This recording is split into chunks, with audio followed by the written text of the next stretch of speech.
자, 교재 49페이지 보겠습니다. 예수님께서 말씀을 전하시던 때에 몇몇 사람들이 지붕을 뜯어 중풍병자를 달아내립니다. 예수님께서는 내 죄 사함을 받았느니라고 말씀하심으로써 죄 사함의 권세가 자신에게 있음을 보여주셨습니다. 예수님께서는 세리인 레위를 제자로 부르시고 죄인들과 함께 식사를 하십니다. 바리새인들은 이를 정죄하지만 예수님께서는 자신은 의인이 아니라 죄인을 부르러 왔다고 말씀하십니다. 논쟁은 계속됩니다. 예수님의 제자들은 금식하지 않느냐는 물음에 대해서는 신랑이 빼앗길 날이 이르면 금식할 것이라고 말씀하시며, 제자들이 왜 안식일에 이삭을 자르냐는 질문에 대해서는 인자가 안식일에도 주인이라는 말로 대답하십니다. 오늘 우리 마가복음 2장은 예수님께서 중풍병자를 고치시고 레위를 부르시고, 레위는 그 마태를 말합니다.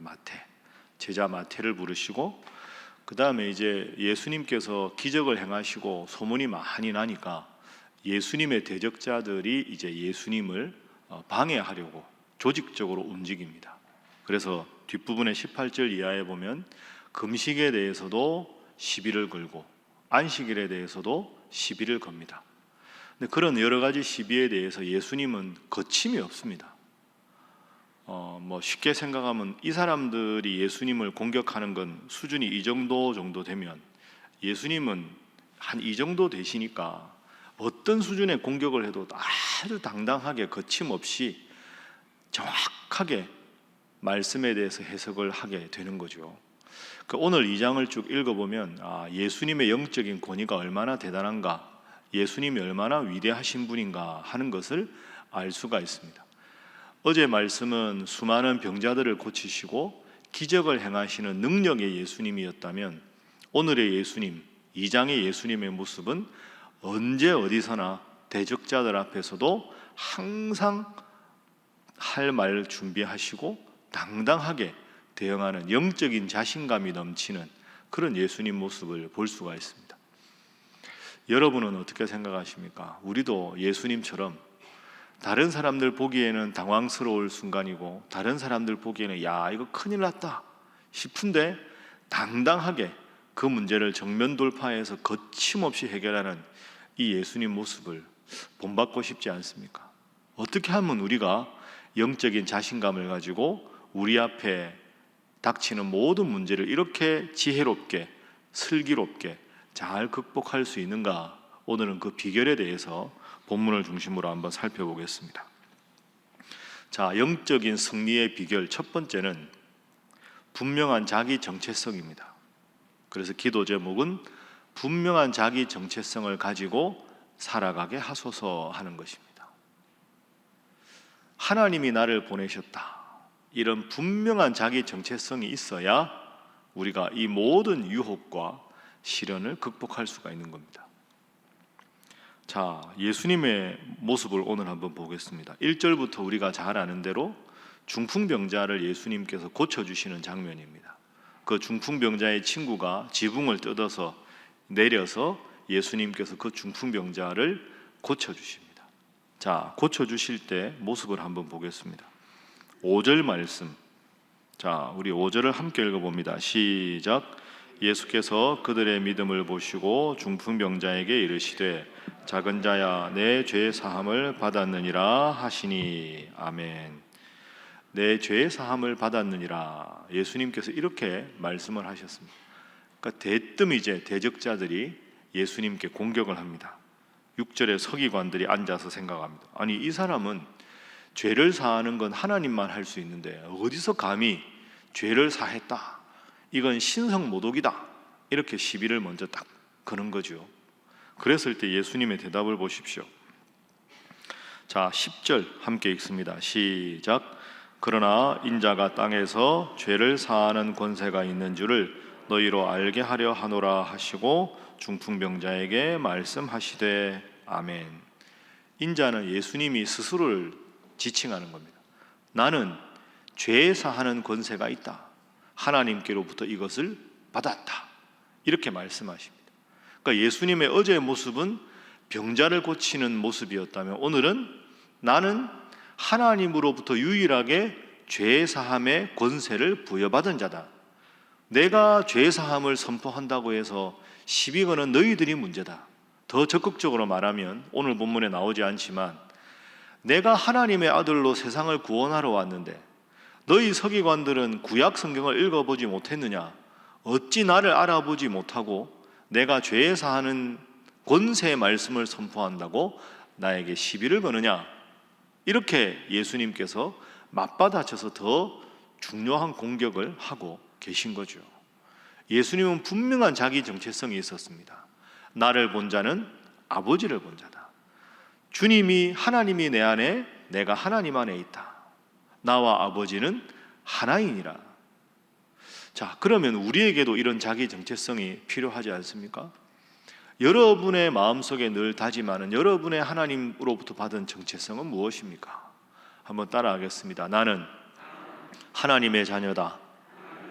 다시 합니다. 나는 하나님의 자녀다. 여러분 믿습니까? 이걸 꼭 기억해야 합니다. 우리가 주일날 제가 설교 시간에 말씀드렸죠. 이사야 43장 21절로 설교했습니다. 그 1절 말씀, 하나님이 우리들에게 뭐라고 하십니까? 너는 까먹었죠. 너는 내 것이라. 내가 물 가운데 지날 때에도 불 가운데 지날 때에도 함께 할 것이다. 내가 너를 사랑한다. 그러니까 하나님이 너는 내 것이라 이렇게 말씀하셨습니다. 내가 하나님 것입니다 하고 하나님은 마음에 없는데 내가 자꾸 하나님 앞에 요청하는 게 아니라 일방적으로 하나님이 너는 내 것이다. 이 말을 신약으로 풀면 너는 내 자녀다 이겁니다. 부모는 자녀를 책임집니다. 무더운 여름날 아이가 자는 방이 자꾸 더우면 돈이 없어도 선풍기 삽니다. 선풍기로 해결 안 되면 빚을 내서라도 에어컨 사줍니다. 왜? 아이가 잠잘 때 땀 흘리니까. 아이가 사달라고 말하는 게 중요하지 않습니다. 부모는 자식의 모든 걸 책임지고 싶어 합니다. 그게 부모 마음이거든요. 그런데 우리로 하여금 요한복음에 보면 영접하는 자 곧 그 이름을 믿는 자들에게는 하나님의 자녀가 되는 권세를 주셨다. 하나님의 자녀라는 것은 권세입니다. 하나님이 우리 삶을 책임져 주시겠다는 뜻이지요. 그러면 어떻게 하면 우리가 영적인 자신감을 가지고 살아갈 수 있느냐? 우리 앞에 수많은 문제에 부딪힐 때마다 하나님께서 나를 하나님의 자녀라고 불러주셨으니 하나님이 이 문제를 책임져 주옵소서. 그렇게 기도하고 나가면 하나님께서 우리에게 지혜도 주시고 용기도 주시고 능력도 주셔서 모든 것을 잘 감당하게 될 줄로 믿습니다. 그 영적인 자신감이 필요하다. 우리가 당당하게 살아가는 첫 번째 비결은 나의 정체성을 고백하는 것이다. 그 정체성은 나는 하나님의 자녀다. 자, 두 번째로 오늘 본문 말씀에 예수님이 당당한 모습을 한번 예를 들어 볼까요? 자, 23절 이하에 보십시오. 안식일에 예수님께서 밀밭 사이로 지나갈 때 예수님 제자들이 이삭을 잘라 먹습니다. 또 이제 바리새인들이 시비를 겁니다. 아까는 서기관들이 시비를 걸었는데 보시오, 저들이 당신의 제자들이 어찌하여 안식일에 하지 못할 일을 하나이까? 안식일에 뭘 먹었다, 일한 거 아닙니까? 아이고 큰일 났다. 예수님 당황하지 않습니다. 25절 예수께서 이르시되 다윗이 자기와 및 함께 한 자들이 먹을 것이 없어 시장할 때 한 일을 잊지 못하였느냐? 그가 아비아달 대제사장 때 하나님의 전에 들어가서 제사장 외에는 먹어서는 안 되는 진설병을 먹고 함께한 자들에게도 주지 아니하였느냐? 제일 중요한 말씀 28절 함께 읽습니다. 시작. 이러므로 인자는 안식일에도 주인이니라. 아멘. 안식일에도 주인이다. 평일날에도 주인이고 안식일에도 주인이다. 자, 처음에 우리가 이 질문만 들었을 때는 큰일 났다. 예수님 제자들에 대해서 이렇게 시비를 걸면 안식일 법에 의하면 안식일에 일을 하면 안 된다고 했는데 야, 예수님 꼼짝도 없이 당하시겠다 싶은데 막다른 골목인 것 같은데 예수님은 딱 그들의 의도를 정확하게 아시고 구약의 다윗이 한 일을 예를 들면서 그렇게 충분히 할 수 있는 일이다 하고 말씀하셨습니다. 이 말씀뿐 아니라 신약 곳곳에 보면 성경 말씀을 인용해서 예수님을 공격할 때 예수님은 그 성경 말씀의 본래 의미를 정확하게 재해석해서 그들을 꼼짝없이 만들어 주십니다. 이것이 오늘 우리에게 주는 두 번째 교훈, 어떻게 하면 우리가 당당하게 이 세상에서 승리할 수 있는가? 두 번째 기도 제목입니다. 두 번째는 오직 말씀에만 의지하게 하소서 하는 겁니다. 오직 말씀을 읽고 말씀에 순종하고 말씀 중심으로 나가는 것, 그게 예수님의 승리 비결입니다. 항상 구약 성경을 인용하셔서 그리고 예수님께서 이 세상에 오신 목적을 하나님과 연결해서 해석을 하신 거죠. 지난번에 우리가 성경 이독했지 않습니까? 그 참 여러 성도들이 훌륭한 작품들을 많이 내셨죠. 그 외에 쑥스러워서 안 내셨지만 열심히 여러분들도 하시는 거 다 알고 있습니다. 그리고 이제 문고리 신방을 저희가 했습니다. 그죠? 코로나로 오래 못 나오시는 분들, 요양원에 계신 분들, 병원에 오래 계신 분들, 그런데 그 문고리 신방 선물 용품 여러분 아마 보셨는지 모르겠는데 그 중에 이렇게 버튼 누르면 설교가 나오는 이 스피커 같은 걸, 그걸 일부러 좋은 걸 사라 그랬습니다. 스피커 같은 거 음질 안 좋으면 들으면서도 자꾸 지저분한 소리 나고 해서 아주 좋은 걸 싸게 해서 문고리 신방에 이제 용품하고 제 편지하고 해서 넣어드렸죠. 그거 참 좋아하십니다. 특별히 요양원에 계신 분들이나 병원에 오래 계신 분들은 이 설교를 듣고 말씀을 듣고 싶은데 병실에 가보시면 TV 하나 있는데 거기서 뭐 기독교 방송을 들을 수도 없고 그런 분들이 참 많이 좋아하십니다. 3년치 새벽 기도하고 주일 설교했던 걸 다 그 USB에 넣었거든요. 그 3년간 그것만 들으면 성경 한번 읽게 되는 겁니다. 근데 그걸 제가 들어보니까 3년 분량인데 몇 주에 다 들으신 분이 있더라고요. 여러분 생각해, 3년 내내 그 제가 새벽 기도 한 걸 다 녹화한 건데 그 녹음하고 주일 설교까지를 몇 주에 다 들으셨대요. 제가 깜짝 놀랐습니다. 참 대단한 분들이 많습니다. 우리 교회 저력이 있는 교회죠. 그러니까 피드백이 오는데 너무너무 좋은 피드백들이 대부분입니다. 어떻게 교회에서 나 같은 사람에게 이런 좋은 선물을 주셨는가? 교회에서 선물을 드렸다는 것보다 제가 너무너무 행복하고 기뻤던 건 우리 교회 성도들이 그렇게 말씀을 읽고 말씀을 듣는 것을 기뻐한다 하는 거죠. 그게 정말로 훌륭한 거 아닙니까? 여러분 시간 나시면 늘 말씀을 읽고 외우십시오. 성경 필사도 해보십시오. 필사가 정말 좋은 겁니다. 여러분 혹시라도 여러분 중에 기도했는데 자꾸 마음이 무겁고 힘들고 답답하고 뭐가 도대체 문제인지 모르겠다 그럴 때 있으면 복음서 하나라도 정해서 필사하십시오. 쓰는 거. 쓰는 게 왜 중요하냐? 물론 읽는 거 중요하죠. 그런데 읽는 건 눈으로 읽는 건데 필사는 눈으로 보고 내가 말하면서 듣고 손으로 쓰고 모든 신체가 거의 다 집중하고 움직여야 필사가 가능한 겁니다. 그러면 나도 모르게 마음의 평안이 임하고 말씀을 소리내서 읽고 쓰면서 말씀을 외울 수 있고 그냥 눈으로 볼 때 몰랐는데 이런 귀한 말씀이 있었구나. 이 말씀을 주시려고 하나님이 오늘 나에게 이 말씀을 쓰게 하셨구나. 그러면서 깊은 의미를 깨달을 수 있습니다. 여러분 무엇으로 승부하시겠습니까? 점점 세상이 이런 복잡하고 점점 많아집니다. 오직 말씀으로, 말씀 중심으로 살아가셔서 나는 하나님의 자녀다. 하나님은 나에게 말씀을 주셨다. 이것으로 당당하게 승리하는 여러분들 되시기를 주님 이름으로 축복합니다. 마지막 세 번째 승리의 비결은 이렇게 기도하겠습니다. 서로 기도하는 자가 되게 하소서 하는 것입니다. 서로 기도하는 자가 되게 하소서. 내가 힘들고 어려울 때, 내가 지칠 때 나는 하나님의 자녀, 내가 열심히 말씀 읽은 그 다음에 중요한 게 서로를 위해서 기도하는 겁니다. 서로를 위해서, 우리 임마누엘 찬양대도 서로를 위해서, 여러분 같은 교구 식구들 서로를 위해서 기도해서 세워주는 거죠. 그 서로가 서로를 세워주는 게 정말로 중요합니다. 자, 오늘 본문 잘 아는 본문인데요. 아까 읽은 5절 말씀 보십시오. 3절부터 보면 한 중풍병자를 네 사람에게 메워가지고 예수님께 왔습니다. 중풍병자가 홀로 움직일 수 없으니까 친구들이 그 지붕을 뜯어서 내 귀퉁이를 매어서 이렇게 예수님께 달아내리는 거죠. 4절에 보면 그 내용이 나옵니다. 자, 5절에 예수님께서 이렇게 말씀하십니다.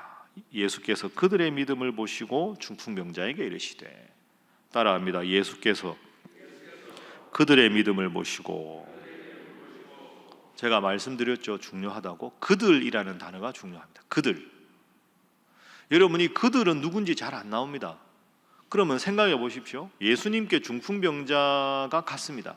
지붕을 뜯어내서. 그러면 중풍병자 한 사람, 우리로 말하면 임시 야전 침대 같은 데다가 중풍병자를 뉘었겠죠. 그 친구들이 지붕을 뜯어서 달아내렸으니까 내 귀퉁이에 한 명씩 달아내렸다. 그럼 5명. 5명이 합작을 해서 예수님께 중풍병자가 왔습니다. 근데 예수님은 딱 보시고 그들의 믿음이라고 하셨습니다. 그러면 중풍병자가 믿음이 없었던 사람일 수도 있고, 중풍병자가 믿음이 있고 친구 중에 한두 명이 믿음이 있을 수가 있고, 모든 5명이 믿음이 있을 수가 있습니다. 근데 중요한 건 그들의 믿음이라는 거죠. 중풍병자가 믿음이 없을 수도 있고요, 친구 중에 믿음이 있는 사람도 있고 없는 사람도 있었을 겁니다. 그런데 그들의 믿음을 보시고 예수님은 중풍병자를 낫게 하셨습니다. 회당장 야이로가 예수님께 내 딸이 죽어갑니다 하고 갔을 때 야이로의 딸은 우리로 말하면 혼수 상태였습니다. 그러다가 결국 죽었지요. 아버지가 예수님께 가는 걸 몰랐습니다. 아버지의 간절한 마음 때문에 죽었던 딸이 살아났습니다. 중풍병자의 친구들의 믿음이었다 하더라도, 믿음이 없는 자들이 함께 했더라도 믿음 있는 사람들 때문에 믿음 없는 사람들이 기적을 본 겁니다. 이게 중보기도의 위력입니다. 여러분, 나 혼자 힘은 약하지만 서로가 서로를 위해서 기도해주면 그게 얼마나 큰 힘이 되는지 아시지 않습니까? 그리고 교회에 오면 서로 반갑게 인사하시고 뭐 세상 이야기 뭐 이런저런 이야기 하지 마시고 어떻게 지내셨습니까? 이번 주에 이 말씀으로 은혜 받았습니다. 기도 제목 서로 나누시고 서로 기도하고 그 응답을 주일마다 모일 때마다 확인하고, 그게 예수 믿는 기쁨이고 즐거움 아닙니까? 오늘 3가지 꼭 기억하십시오. 첫 번째는 자기 정체성입니다. 나는 하나님의 자녀다. 2번째, 하나님의 자녀는 말씀으로 승부한다. 3번째, 서로가 서로를 위해서 기도한다.